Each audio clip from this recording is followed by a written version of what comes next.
Hey everyone, and welcome back. So we're back with some more Black Friday deals that have finally appeared from Walmart, and now it looks like we might be looking at the full list of games.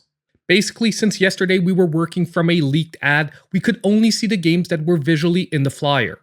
But this morning, Walmart dropped the full ad on their website, so now we can actually dive in and see what other games are falling in these different deal categories, even if they're not visually available in the ad. Now, if you missed that video, you can check it out in the top pinned comment down below or the description of the video. I won't be going over the deals we went over yesterday. We'll just be looking at the other games that weren't visually present in the ad. And ultimately, when we're talking about the Nintendo Switch, there are 13 extra deals that are available now for Black Friday. Now, we'll be looking at those 13 deals, however, we'll be doing it in a much more streamlined format. We're probably going to get tons of Black Friday deals, and I'm going to make these videos as quick and efficient as possible. We're also going to exceptionally start with a deal that I actually forgot in yesterday's video, just because unfortunately the scan I was working with was of very bad quality, and unfortunately I didn't pick up on this game when I went through it. So don't forget, as usual, as we go through the video, if you do like what you're seeing, consider hitting that like button and subscribing to the channel if you aren't already. So if we start with the deal that I unfortunately missed yesterday, that will be Tony Hawk Pro Skater 1 and 2, the remake. It is going to be at the $20 price point, and you know what? This is a great collection for anyone who is fans of the original games or just want to experience skateboarding games for the first time on your Nintendo Switch. The quality of the ports here is very good, and at $20, you are definitely getting what I would consider your money's worth. So next, we're going to move into the $14 deals that we couldn't see in yesterday's flyer, and we're starting with Jumanji The Game. Now, out of all the $14 deals, this is probably the one I recommend the least. I have played this game for maybe 5 minutes, put it down because I really didn't want to play anymore. So that should give you a small idea of the quality of this game. Now, of course, if you are super into the movies at $14, is this the worst pickup ever? Probably not, but it's definitely not where I would be putting my money if I had a limited budget. Now, our second game at the $14 price point is going to be Sonic Forces. Now, we have quite a few Sonic games on sale for this Black Friday. Sonic Forces got a bad rap. I actually had a little bit of fun with this game. It is definitely far from the best Sonic game, but you know what? At $14, it can be worth a playthrough. However, once again, if you have a limited budget or you're just going to be picking up one Sonic game, this should definitely not be it, however. And lastly, at the $14 price point, we have Mortal Kombat 11. Now, out of all the $14 games, this is the one that I would maybe consider picking up the most in today's video. However, at the same time, I prefer picking up the Ultimate Bundle digitally online and getting all the downloadable characters for around $20. But if you're really into physical media, you want something to put on your shelf, Mortal Kombat 11 at $14 is probably not a bad pickup.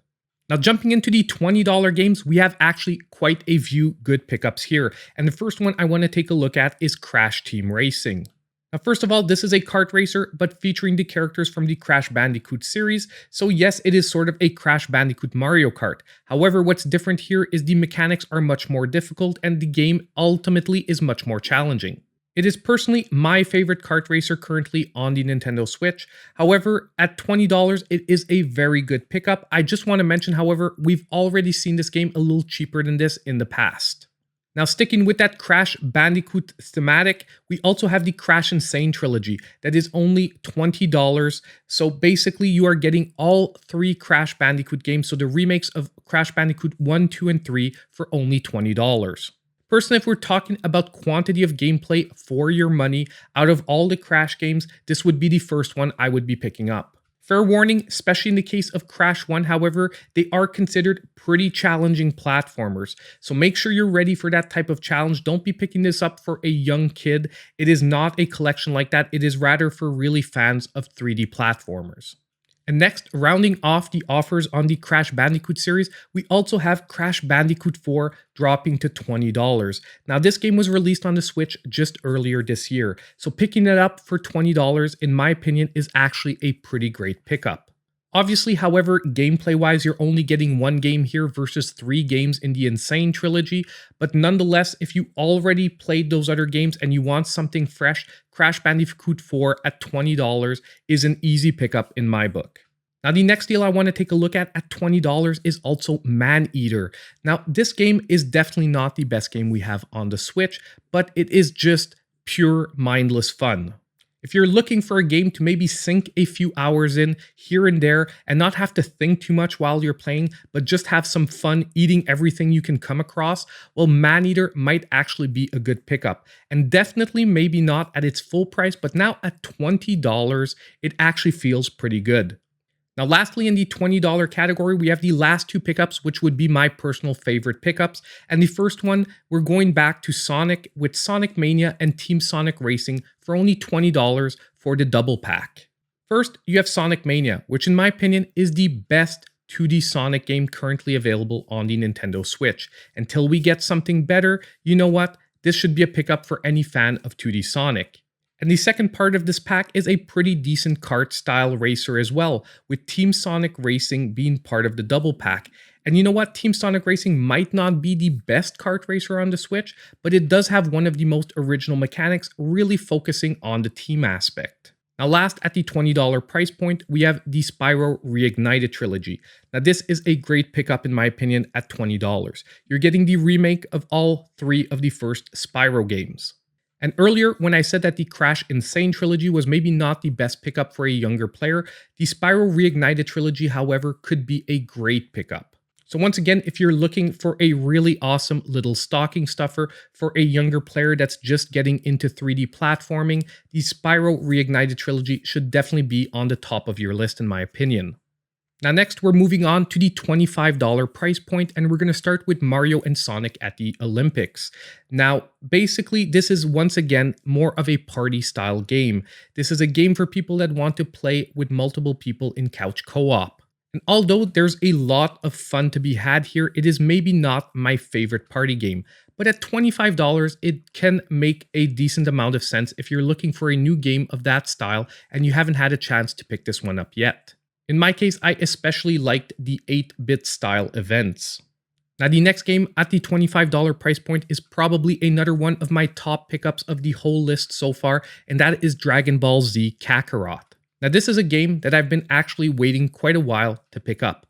Why? Because I wasn't going to be paying full price on the Nintendo Switch, especially that it had released on other consoles earlier, and I was pretty sure the price on this one was going to drop pretty quickly. Now, it was hit with a bit of negative press when the game just came out, but those things seem to have evened out. So now, in my opinion, if you were waiting to pick up this game at $25, it finally makes a lot of sense to be picking this game up. On top of it, it's probably one of the best Dragon Ball games that we can play currently. Now, the last couple of games on our list are part of the extra $5 off on the first party titles, and the first one of these is going to be Xenoblade Chronicles at $35. Now, when we had looked at the official deals from Nintendo, Xenoblade Chronicles, well, it's already in my category of must-have games even if they didn't drop below the $39.99 mark. So obviously, at $35, this game is still an amazing pickup. Obviously, I'm still going to be holding out, hoping that maybe another retailer is going to hit it with maybe an extra $5 and knock it down to that even $30 price point. But nonetheless, if it doesn't get any better than this, Xenoblade Chronicles at $35 is a must-have game in my book. And the last game on our list is pretty much in the same situation, and that is Fire Emblem Three Houses, also knocked down to $35. Now, as previously, this was also in my list of must-have games even if they didn't drop below the $39.99 mark. So at $35, of course, this game is going to be another good pickup. It is an immense strategy RPG with a huge amount of replayability. So if you're looking for a game to sink tons of hours into at $35, Fire Emblem Three Houses is an excellent pickup. So there we have it. Those are the rest of the deals currently available from Walmart for Black Friday. Now, as I said in my last video, we can obviously still get surprise deals at the last minute, and I'm still going to be keeping my eyes out for all the other retailer deals. But now with these other deals thrown into the mix, this Black Friday is starting to flesh out quite a bit. So let me know down below in the comments what games you think you'll be picking up and if you like better this streamlined style of video. And don't forget on the way out that if you did like the content, to please hit the like button, subscribe to the channel if you aren't already, and hit that notification bell so you know when all my future content comes out. And as usual, hope I'll see you in my next video.